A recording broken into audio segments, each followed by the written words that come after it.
Pretty Dece, here we go. Facebook.com/Pretty Dece Show. It's time to geek out with Josh, your host. What's up, everybody? I'm Josh Meek, the Uber Geek. Welcome to Pretty Dece, the short show about movies, comics, games, and all the pop culture in between. Today on the show, we are talking about video games and technology because we're going to dive deep on the Google Stadia offerings thus far. It feels like just yesterday we were talking about this service when it was in beta, and from a conceptual standpoint, what's it going to be like? How are they going to offer it? And we got some of those answers today. Of course, E3 is right around the corner. It's basically here, so we're starting to hear some of these game announcements coming out. And Google's going to have more to say at E3 as well.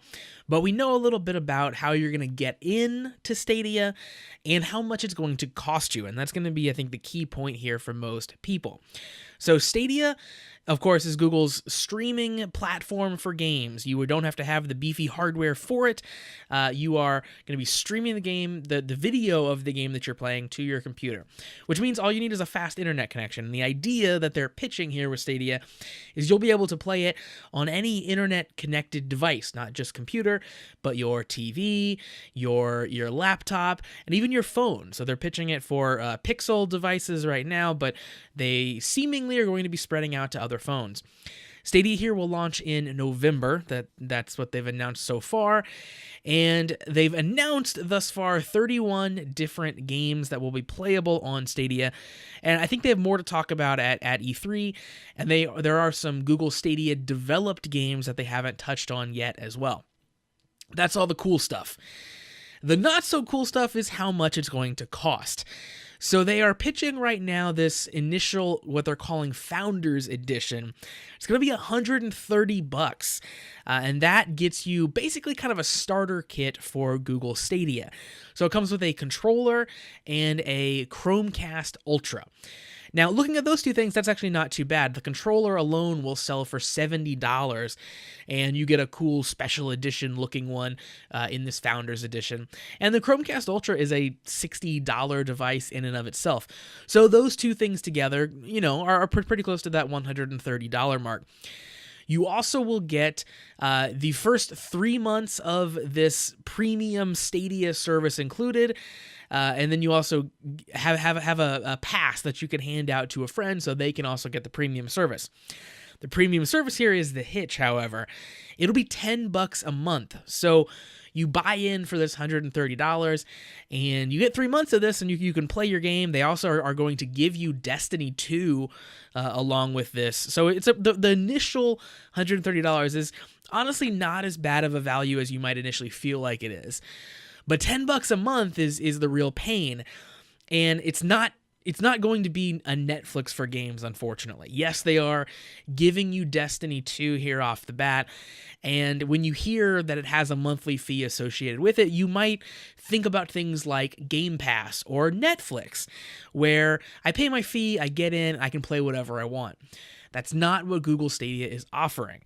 They are having you pay a monthly fee to get in and then be able to buy more games on top of that. As far as what they've announced so far, Destiny 2 is the only game that you're going to be able to play for free through the device without buying anything extra. Now, more free games might come along the way, but that's what it looks from their initial offering thus far. If that doesn't sound appealing to you, and honestly, for a lot of people, I don't think that it will, a free tier of Google Stadia is coming in 2020. So that means you would be able to buy a game on Google Stadia and play it in perpetuity without paying that monthly fee. However, the free tier is going to be locked to 1080p. You can't take full advantage of that 4K 60 frames per second crispness that a lot of people are going to be experiencing in the $10 premium tier. So if that's good enough for you, or if you don't have a 4K TV, or if you don't have the internet speed to be able to push 4K, the free tier next year is probably enough. That's probably good enough. But if you really want the most out of this service, you're going to want to pay the $10. And I think that's going to be a bit of a hard value proposition.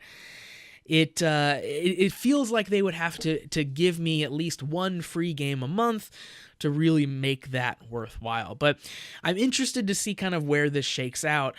And I'm interested to see what games they get as well. If there are some really killer games that I can only play on Stadia, that's going to maybe be a tipping point for me. But I'll have to see, and that's going to be a big if.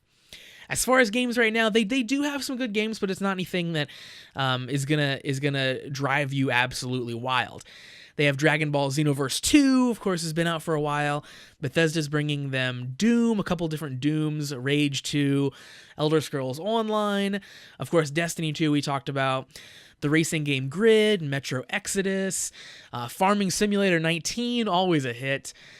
Football Manager, so it's a lot of kind of like things you've seen elsewhere, things that have been out for a while. The Tomb Raider Definitive Edition and Rise of the Tomb Raider and Shadow of the Tomb Raider, so the entire Tomb Raider trilogy there.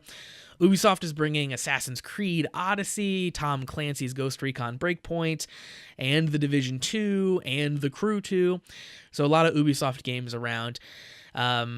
Baldur's Gate 3, which was just announced, will ship simultaneously on Stadia and PC. So if you want to play Baldur's Gate 3 and don't have the computer to run it, that would be a way to do that. But again, the games that they've listed so far, I don't think are going to be the selling point for anyone. It's going to be the ability to play games kind of everywhere. So, I was a little conflicted about this news. I was hoping that it wouldn't be this double dipping that it seems like is occurring, where I'm paying the monthly fee and I'm buying games. So I asked people on Twitter what they thought about this news, how they feel about the pricing and structure of Google Stadia. Skitch256 on Twitter says that he's very interested to see it in the real world. If he's able to stream Destiny 2 on his phone with limited latency, he could see paying $10 a month for that. Skitch, of course, is a big Destiny fan. Destiny is I think, his big main game that he plays. And Skitch actually started a podcast of his own, so check that out at the EG Podcast. That's the Every Gamer Podcast, if you want to check out Skitch's podcast. And I totally agree with Skitch. I think seeing what it does in the real world, running this on my computer, running this on my phone, running this on all different Wi-Fis that I'm on, is going to be the selling point. And if that just hums along perfectly without any hitches, and I can't tell that I'm streaming something via the internet and I don't have that latency input lag, that might go a long ways. And that might really get me to start buying my games on Stadia instead of just on the PC. Because really, when you think about it, you buy a game on the PC, you are tethered to the PC. You are, at least in my case, locked in the office. Not a real easy way to play it on the TV, not a real easy way to play it laying in bed. And that's the places that I like to play games. I like to play games on my phone. I like to play games laying on my couch. So if Google Stadia gives me the look of a PC game and the frame rate of a PC game, but the luxury of being able to play it laying on my couch and play it laying in bed and play it when I'm traveling even, I think that's going to be worth the $10. But it is going to be a hard sell, I think, for most people to talk them into that service. So it'll be really interesting to see where this goes, I think, in the coming months. It'll be really interesting to see how many people buy into this Founders Pack with the premium service and stuff built in, and how many people end up waiting for that free tier in 2020. I really see the free tier being the thing that blows them out just completely up, and people really, really start getting into it. So I think that's going to do it here for Pretty Dece. That is Google Stadia. That's all the fun news there. I would love to hear your thoughts on Google Stadia. Continue letting me know, because, again, I think this could mean a lot of different things for a lot of people. Some people are going to say, heck no, never going to do it. Some people are going to be really excited. So I'd love to hear your thoughts and kind of why you fall on either side of that divide. If you want to check out all the past episodes of Pretty Dece, you can do that. Head on over to prettydeceshow.com. You can also check out the YouTube channel if you want to see fun videos and stuff that you might not otherwise hear on this podcast feed. Visit youtube.com/prettydece. And as I said, let me know your thoughts here on Google Stadia or whatever else you want to talk about. You can find me on social media, Facebook, Twitter, and Instagram at Pretty Dece Show.